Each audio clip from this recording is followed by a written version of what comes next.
Should you bulk or cut? This is a very interesting question because I assume that some people aren't bodybuilders. And so I'm going to discuss this from a perspective of sports and athletes. Now, if you're a bodybuilder, the answer is always get bigger. Cut for your competition. Otherwise, you should be trying to grow, obviously. I'm not even an expert on bodybuilding. I don't purport to be an expert on bodybuilding. I don't know shit about bodybuilding, and yet I would still tell you that if you're a bodybuilder, your goal should always be to get bigger. Because it just seems to me that unless you're already, at the top of your weight class, like, Chris Bumstead or Flex Wheeler, or, it's Flex Lewis, then, like, for the rest of you, you probably just want to get bigger.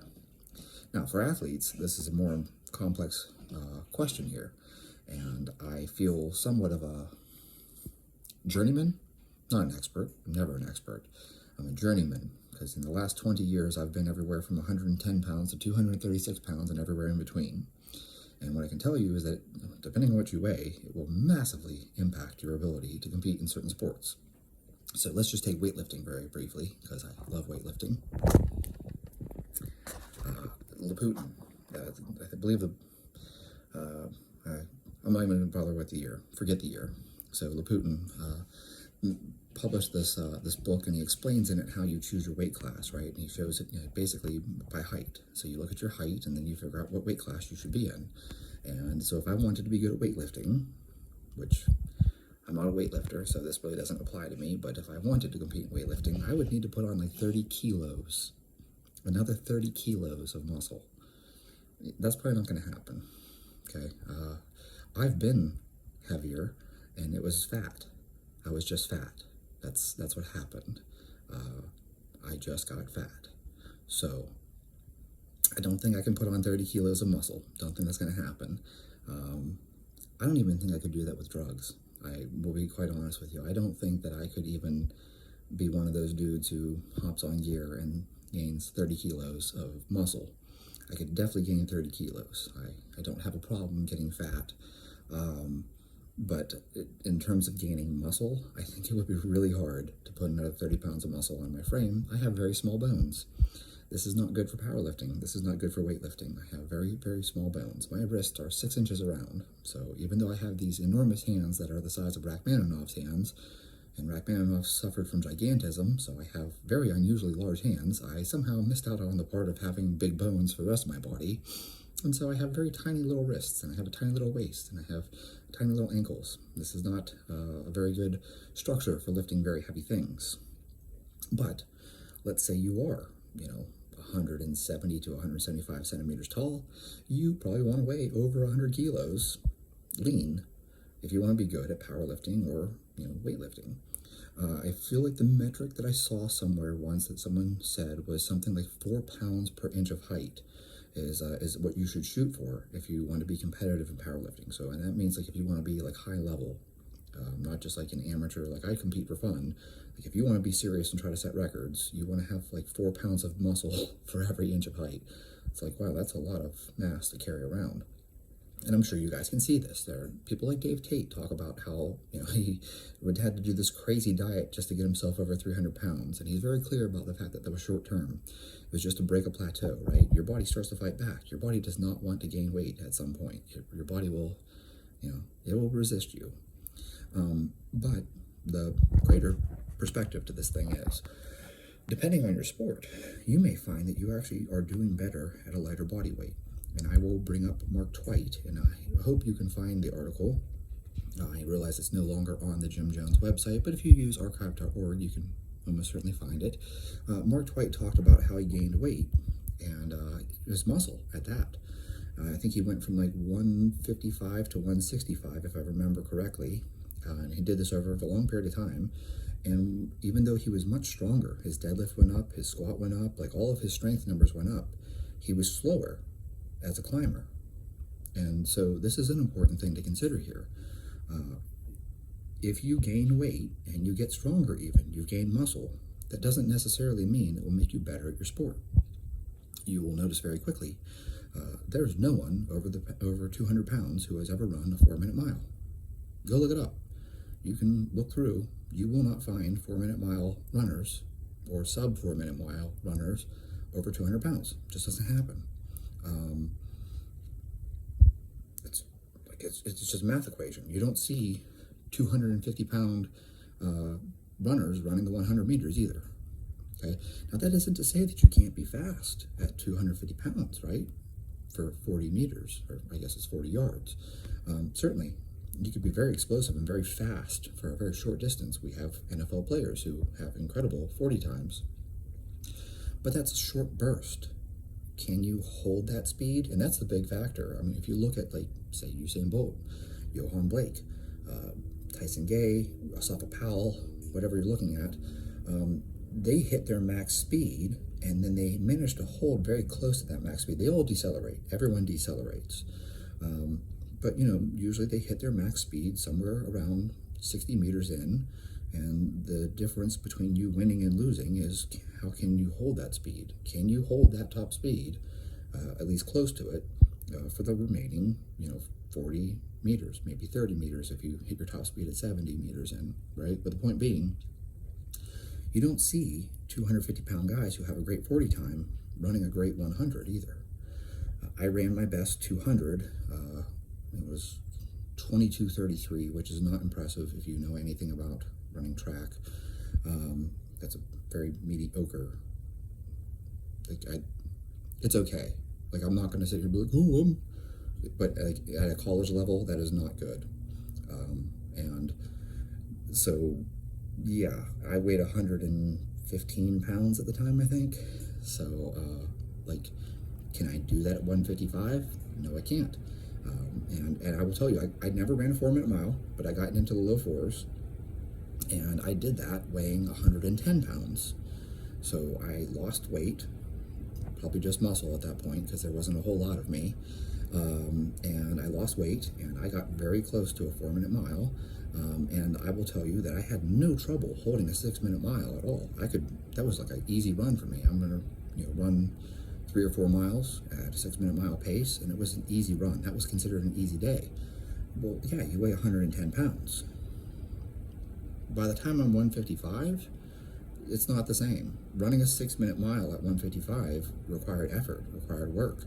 I ran a sub, 6-minute mile at 155, but this wasn't a jog at that point, So, when you weigh 110 pounds, running a 6-minute mile that's an easy, slow run for you. When you weigh 155, 165, running a sub 6-minute mile it requires significantly more effort. So you need to stop and think about your sport. Should you bulk up? I don't know. It depends on your sport.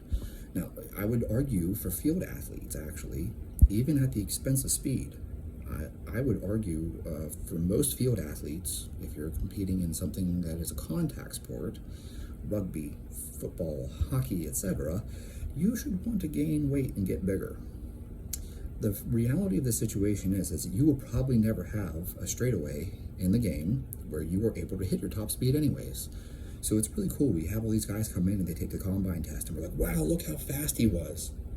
But the reality is that when you play football, you're changing directions and you have less distance to go. I mean, you're not running in a straight line. The combine test is almost silly on some level. It's like we take a bunch of football players and then we train them for a track and field event. Yeah, that's what you do.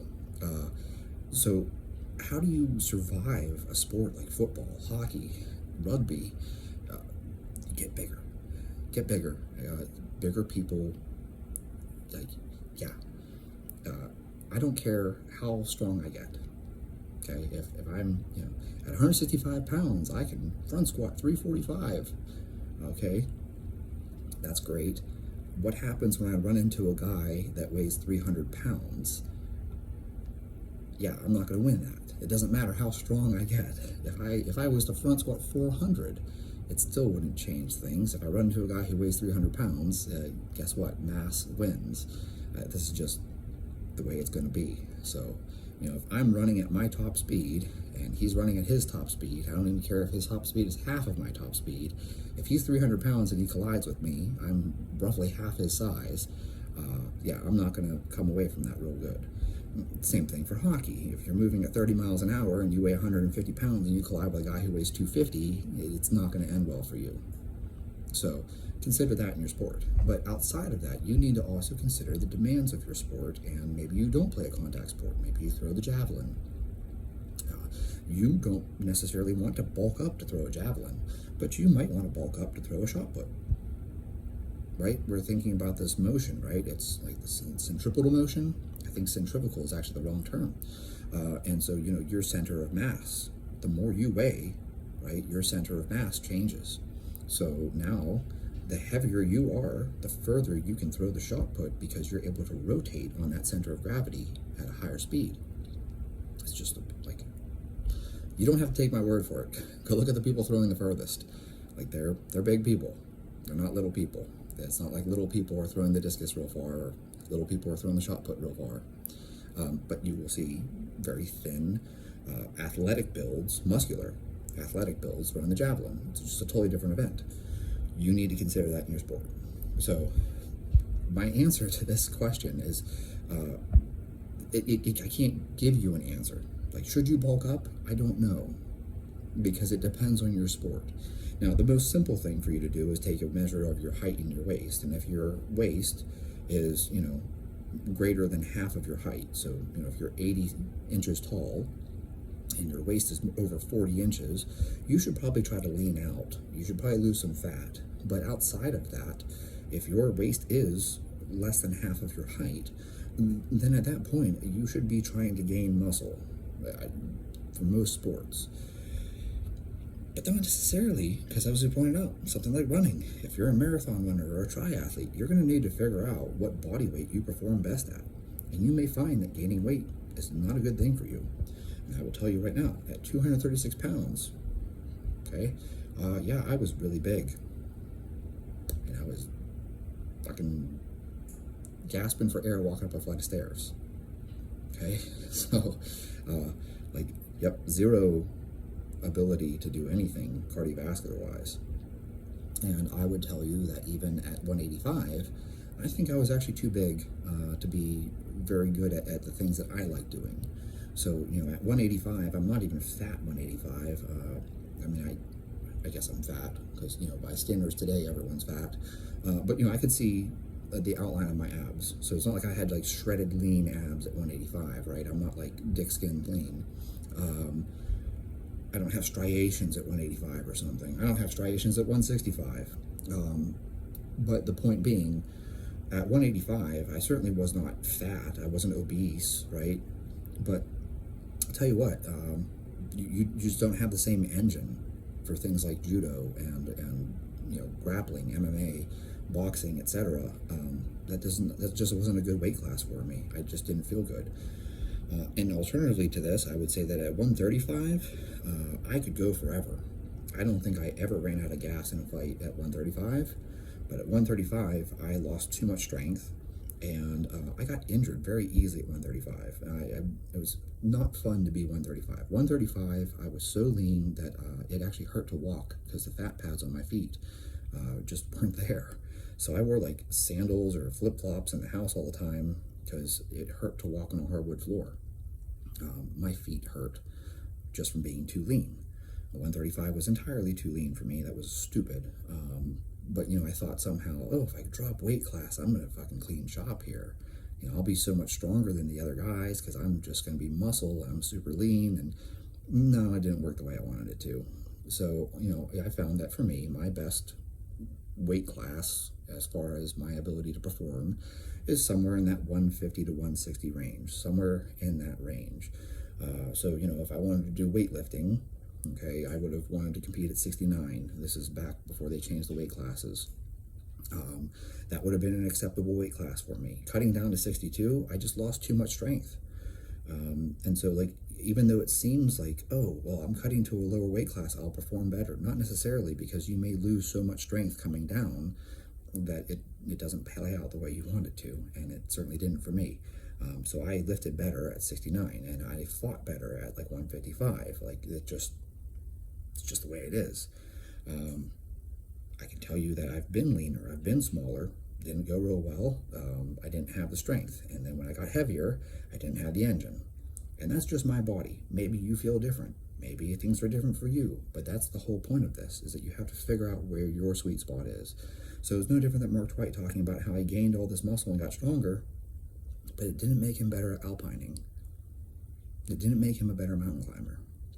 He didn't climb faster. So it actually made sense for him to sacrifice some size and some strength because it made him faster at his sport. And that is what you will need to consider. So I know people always want to give like a yes or no answer. Like, oh, it's a simple metric. Like, well, if it's this, then this. And like, if you're 12%, then you should cut. And if you're 15%, then you should cut. But if you're 10%, you should bulk. And it's not like that. Sports don't work that way. Maybe it's true for something like bodybuilding, where it's like, well, you will gain more lean mass if you're leaner because you have better insulin sensitivity.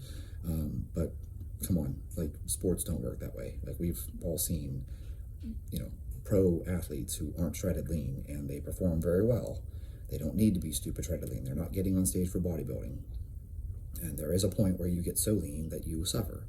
Ask any bodybuilder in the final weeks of prep how they feel. Like, they're not lifting well. They're not at their strongest. They're not at their peak. They're barely slugging through the cardio. They feel exhausted all the time. They're cold all the time. They're not performing at a high level. They may look great, but that doesn't mean that their performance is where it could be. Most people will feel better and perform better with a little more body fat than they want. In fact, actually, let's throw one last thing in there because I was going to wrap this up. But there's a video of Pat Sherwood talking about what is called the idiot suit. And that's actually worth you listening to. He makes this great point about how there's this point where he likes how he looks and he doesn't perform well there. It's like he needs to be just a little thicker than he likes, and that's where his performance is best. So I think a lot of times we're chasing this paucity of body fat. We want to have this really low body fat because we look great, but you don't perform as well. You don't recover as well. Hell, even your sleep isn't as good. And so for most people, you will actually find that you perform a little better with a little bit of body fat on you. Now, that's just, your body fat percentage. The other point to this thing becomes, how heavy do you want to get? And if your goal is to run a 4-minute mile, you don't want to be 225 pounds. You don't even want to be 210 pounds. That's not going to be conducive to you running a fast mile time or a fast marathon for that matter. But flip side to this, maybe your goal is to have a really fast 40 time and to run into people at high speeds and knock them down. Well, in that case, for your sport, it would make sense for you to even sacrifice speed or vertical jump to put mass on. Because actually, if you do the math real quick, let's just say you weigh 250 and you have a vertical jump of 36, okay? And now you move up to 260, but your vertical jump goes down to 35 inches. If you did the math, your power output is actually higher. So even though you weigh more and you're not jumping as high, right, once you run the math, you're actually at a higher power output. So you can't just go by a metric and be like, well, my vertical jump went down. And it's like, yeah, but you're using 10 pounds more. So, like, you're moving more mass. Therefore, even though your vertical jump isn't as high as it was, you're actually more powerful. I think Brian Mann talked about this once. He had like an offensive lineman who gained like some insane amount of weight, and his vertical jump went down just a little bit. And it's like, yeah.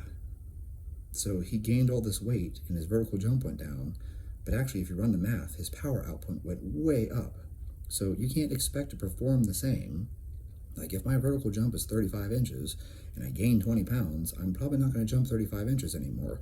But that doesn't mean that I'm not more powerful, because once you run the math, depending on what I jump, it's entirely possible that my power output has actually gone up. So that's one of the things you really do need to consider. And I think that sport is much more complex than just telling people gain or lean out or lose weight or whatever. Because there's a point where you get so lean that it actually damages your performance. There's a point where you get so thin that it damages your performance. And there's also a point where, even if it's muscle, you just have too much mass to carry around, and that will damage your performance. So it really does become a balancing act of trying to figure out where your sweet spot is. And I know that's not the answer people want. It's like it depends in context, and I realize that that's not popular, but that is the honest answer.